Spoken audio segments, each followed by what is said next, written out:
What's going on, guys? Rods over bricks. So today I started building a gigantic gas-powered RC car. Anyways, here's how the first day went.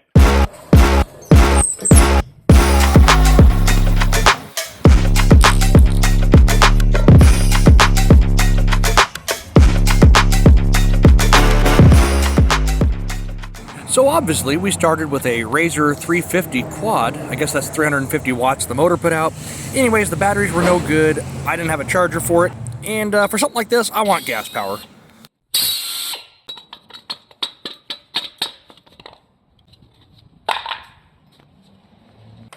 And if you guys don't have an impact chisel, I highly recommend getting one.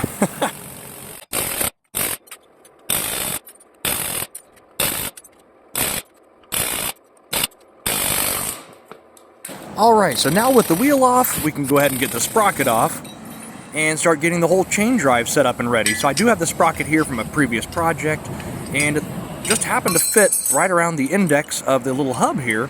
So I'm going to go ahead and get rid of the small sprocket that has a chain size that I don't know anything about. We're going to a 25H, a pretty common chain size for your typical like Chinese mini bikes, you know, little 50cc goodies. So I'm going to go ahead and just drill out this sprocket, and that way it bolts on, because I'm probably going to go to a much larger sprocket in the future. With this kind of gearing, I'm showing about a 30-mile-an-hour top speed, but it won't have very much torque.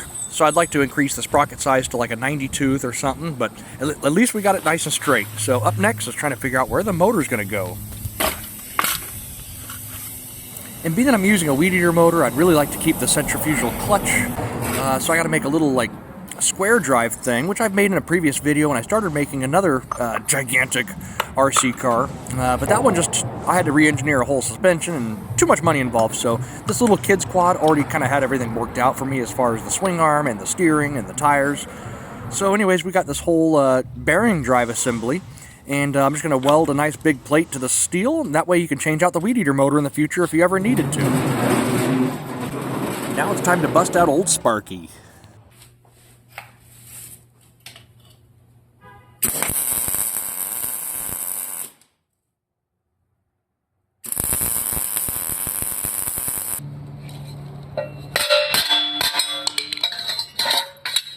And I got the motor mount all cut out.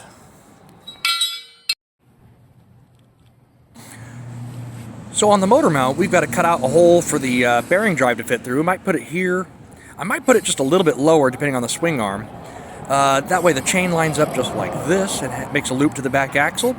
And that makes sure that everything lines up all good. Ow, ow, ow, hot.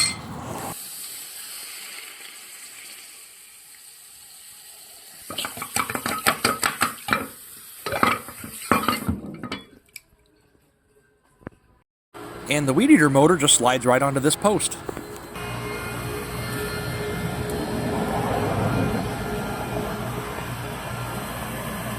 So now that we've got the big motor mount all done and mounted to the weed eater, I just got to figure out where it's going to go on the swing arm and get it all welded up.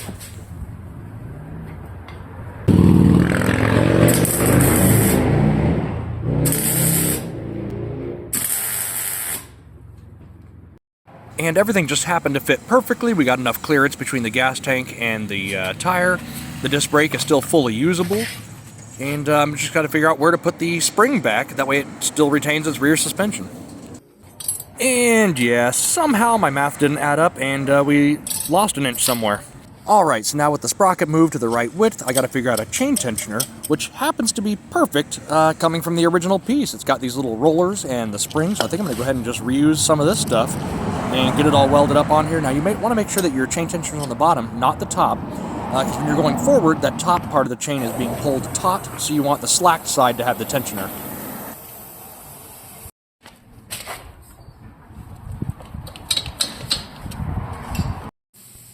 And now I think it's time for some gas and to get this thing tuned up and running and see if see if the chain works.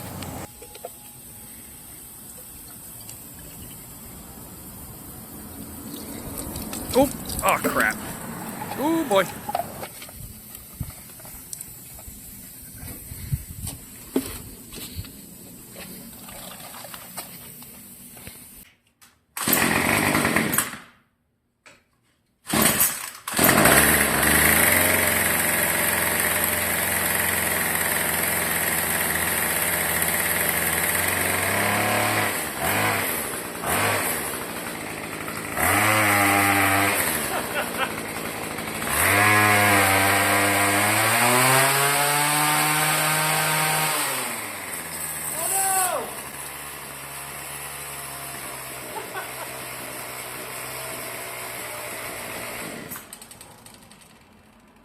Okay, so that's got to be threaded in a little better.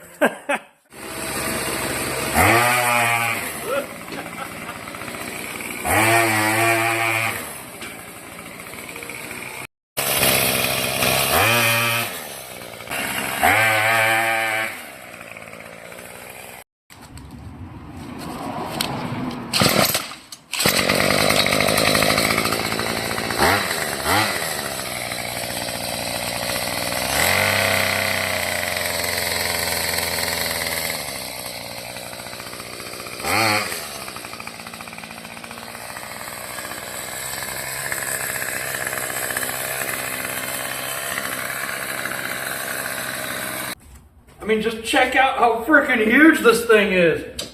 It's, oh my God, it probably weighs, I'm gonna say about 70 pounds right now.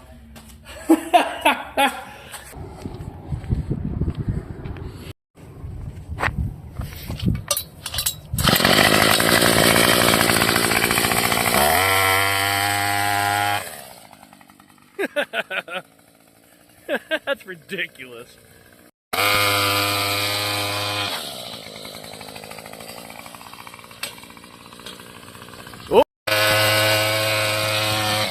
Well, anyways, guys, thanks for watching, and I'll see you guys in the next one. Part 2 is coming soon.